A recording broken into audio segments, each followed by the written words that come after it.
Šajā video mēs apskatīsimies, kā servisā Socrative izveidot testu.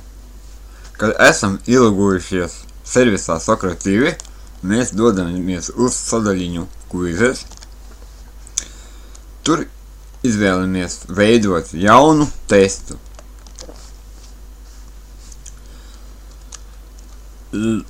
Testam sākumā uzrakstam kaut kādu, piešķiram kaut kādu nosaukumu, kā jau parasti. Šajā gadījumā uzrakstīsim vienkārši testi. Papildus vēl var atbilstoši standartam vēl papildus informāciju, bet mēs šoreiz to nedarīsim. Socrative testā var izvēlēties 3 veida jautājumus. Multiple choice, tas nozīmē, ka tas ir jautājums, kurā ir vairākas izvēles. True un false, tas ir pareizi vai nepareizi, jā vai nē. Var teikt, varam savā ziņā 2 veidi jautājums. Un 3. veids ir short answers, tas ir jautājums, kur jāsniedz konkrēta atbilde. Tad mēģināsim pievienot pirmo jautājumu, kas būs ar vairākām izvēlēm. Nopiešam uz attiecīgo poziņu. Mums parādās testa jautājumu sagatavē. Šeit mēs varam uzdot jautājumu. Kas ir attēlā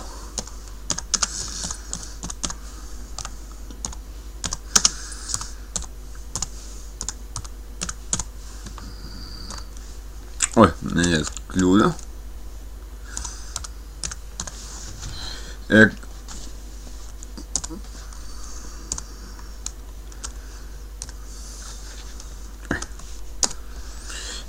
Kā jau redzam, katram jautājumam mums ir iespēja arī pievienot klāt attēlu. Lai mēs dabūtu jautājumu klāt attēlu, mēs spiežam uz šo te podziņu, un mēs tiekam klāt pie sava datora. Ja mums iepriekš ir saglabāti attēli, mēs tos varam dabūt. Šajā gadījumā mēs ielādēsim to asistūru. Un tagad varam vairākos variantus ievadīt. Teiksim, pirmais būs ievadierīci.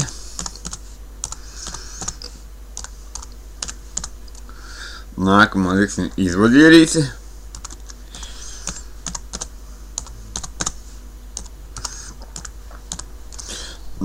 Trešais būs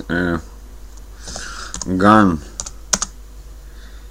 ievadierīce, gan izvadierīce.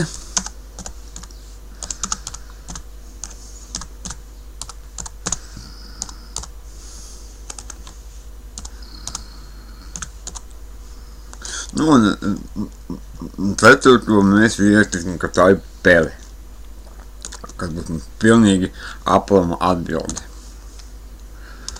Tad, kad esam ievadījuši vajadzīgo skaitu atbildu, redzam, ka šeit, ja ir nepieciešams, var arī vairāk pildīt, mums ar tekstīti ir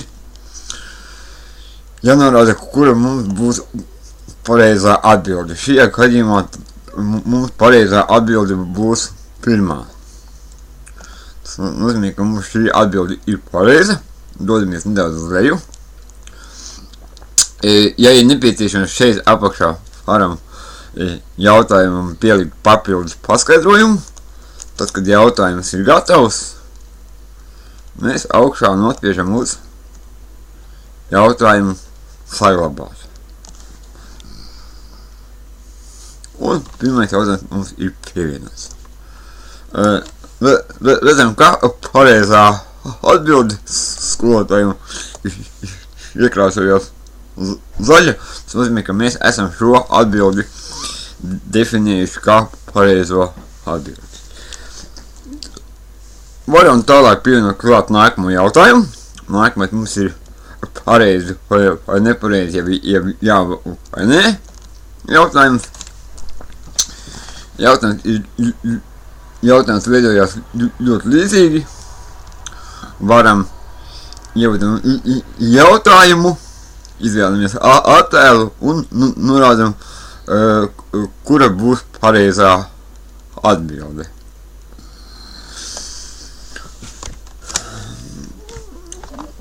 Nu, pieņemsim, mēs ieradīsim, nu labi, pavisam kaut ko muļķīgi ieradīsim, vai zemi ir apaļa.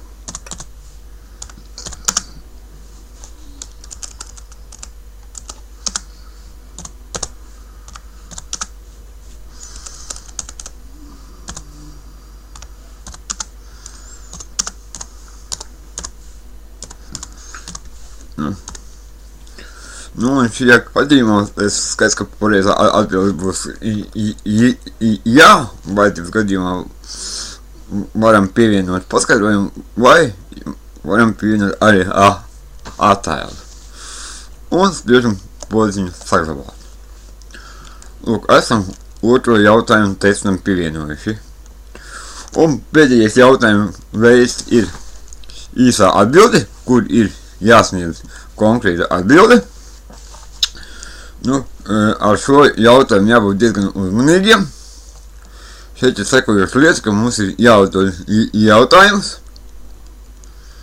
un jāievada pareizā atbilde. Šoreiz es sākšu ar attēlu pievienošanu, jo šis jautājums veids diezgan labi noderēs matemātikai. Lūk, mums ir attēls ar matemātikas uzdevumu.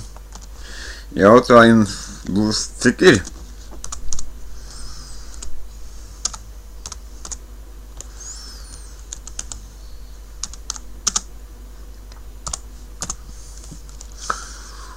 Un jāpievieno pareizā atbildi. Un šeit jābūt uzmanīgam, jo šeit tai atbildi jābūt tiešām precīzai. Tā. Pozitīvi mums tas attēls. Tā, tik mums te bija.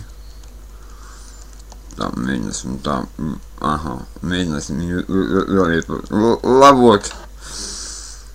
Tad saglabāt, tad būs 849. Labi, tas nozīmē, ka mēs tagad ievadīsim, ka pareizā atbilde būs 849.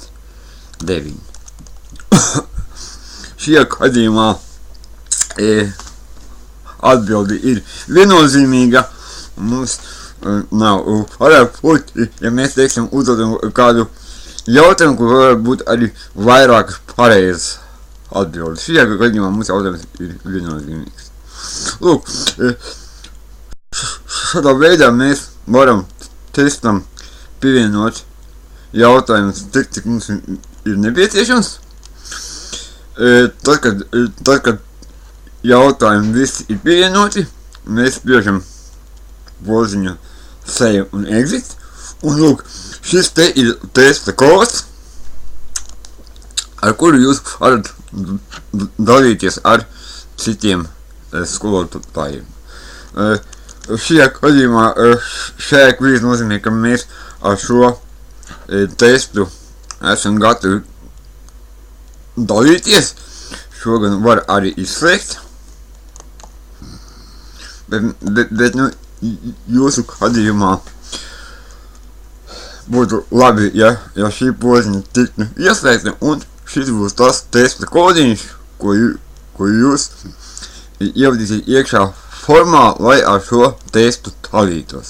Tas, kad tests ir gatavs, spriežam podziņu save un exit, un mums šeit pie testiem sadaļā My Quizzes jūs redzat visus savus izveidotos testus.